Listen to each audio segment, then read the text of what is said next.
Assalamualaikum warahmatullahi wabarakatuh.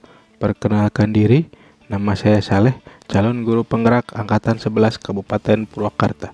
Hari ini saya akan melakukan presentasi tugas koneksi antar materi modul 1.1, kesimpulan dan refleksi. Pada tugas koneksi antar materi kali ini, yang akan kita bahas pertama yaitu tokoh utama dari pendidikan Indonesia, yaitu Ki Hajar Dewantara. Ki Hajar Dewantara lahir pada tanggal 2 Mei tahun 1889 dengan nama Raden Mas Suwardi Suryaningrat. Beliau dikenal sebagai seorang pendidik. Kemudian beliau dijuluki sebagai Bapak Pendidikan Indonesia. Kemudian pada tanggal 6 September 1919, beliau mendirikan lembaga pendidikan yang dikenal dengan nama Taman Siswa. Dasar pendidikan Ki Hajar Dewantara.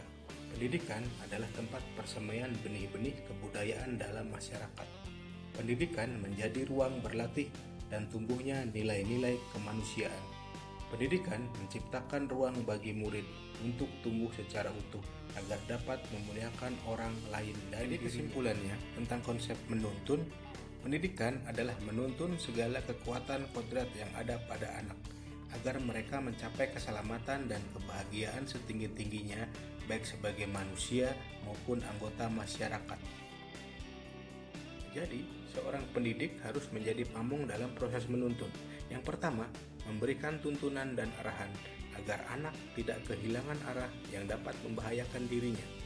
Yang kedua, menuntun mereka untuk menemukan kemerdekaan dalam belajar, yaitu merdeka lahir dan batin, untuk mencapai kemerdekaan dirinya dan orang lain.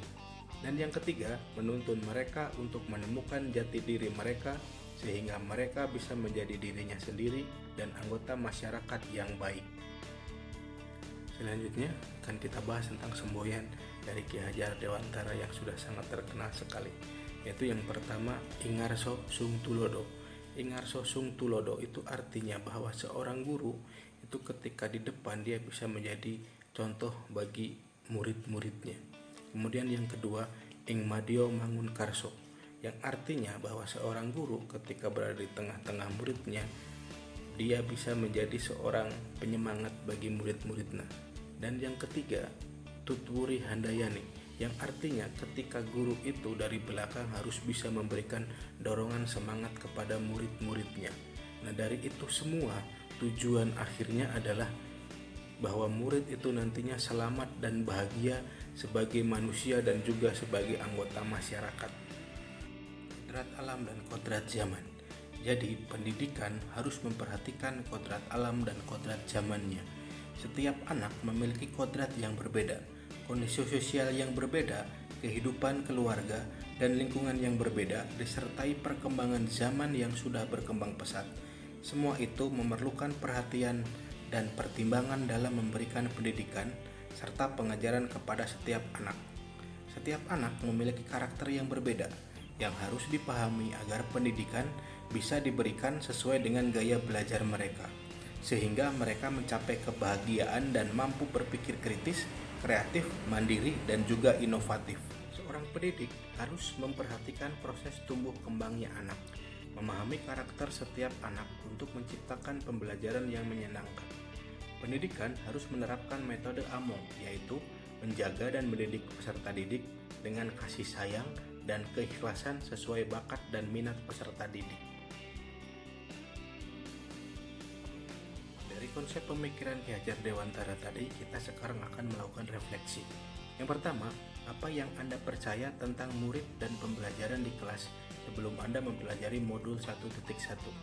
Yang pertama, dalam pembelajaran saya kadang selalu memaksa setiap pembelajaran harus dikuasai siswa dan seluruh siswa saya harus bisa. Namun, mungkin itu merupakan beban bagi mereka sehingga tidak nyaman dalam belajar. Kemudian yang kedua, dalam pembelajaran seluruh siswa saya harus berpakaian rapi, duduk tertib, memperhatikan pembelajaran yang saya berikan. Namun, mungkin itu merupakan keterpaksaan bagi mereka. Saya percaya bahwa setiap murid memiliki kelebihan yang harus digali dan dikembangkan. Namun saya kadang melupakan hal itu. Saya percaya ada beberapa murid yang memiliki kekurangan yang membutuhkan pendekatan dan perhatian lebih. Namun saya sering melupakan hal tersebut. Saya sering beranggapan bahwa pendidikan memerlukan paksaan agar nanti anak bisa terbiasa dengan tidak dipaksa. Namun ternyata itu membuat mereka semakin berontak. Pertanyaan yang kedua, apa yang berubah dari pemikiran atau perilaku Anda setelah mempelajari modul 1.1? Saya lebih bersemangat dan optimis untuk melakukan perubahan dalam mendidik, bahwa saya harus memperhatikan keberagaman peserta didik sesuai dengan kodratnya dengan cara yang pertama, memahami keinginan mereka, karakter mereka, kondisi keluarga, dan lingkungan mereka yang dapat mempengaruhi mereka dalam menemukan kebahagiaannya dalam belajar. Kemudian yang kedua, memahami kekurangan dan kelebihan mereka sesuai kodrat alamnya yang harus dikembangkan sehingga menjadi potensi bagi mereka. Yang ketiga, mengikuti gaya belajar mereka agar mereka dapat belajar dengan nyaman dan meraih kemerdekaan dalam belajar. Yang keempat, menerapkan pembelajaran sesuai dengan perkembangan zaman, penerapan IT dalam pembelajaran yang disukai oleh peserta didik. Dan kemudian yang kelima, menerapkan pembelajaran yang menyenangkan dan berpusat pada anak.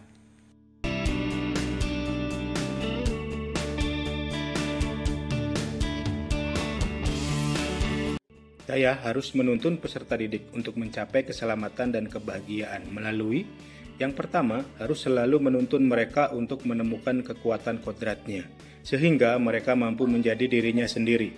Memperhatikan tumbuh kembangnya anak yang selalu membutuhkan proses.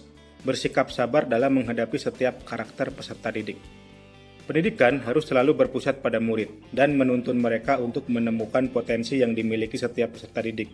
Harus selalu menuntun mereka untuk menemukan kekuatan kodratnya, sehingga mereka mampu menjadi dirinya sendiri. Memperhatikan tumbuh kembangnya anak yang selalu membutuhkan proses. Bersikap sabar dalam menghadapi setiap karakter peserta didik.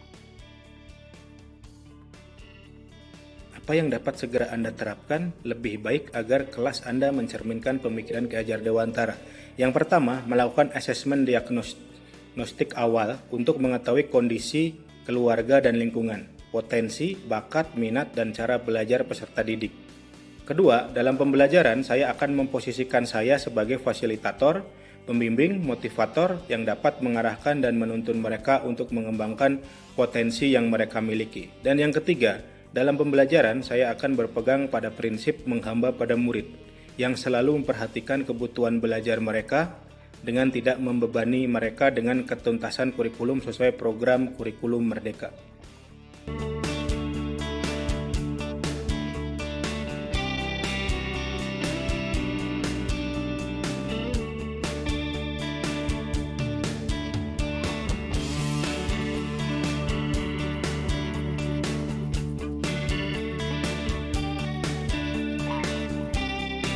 Demikianlah presentasi koneksi antar materi modul 1.1 kesimpulan dan refleksi.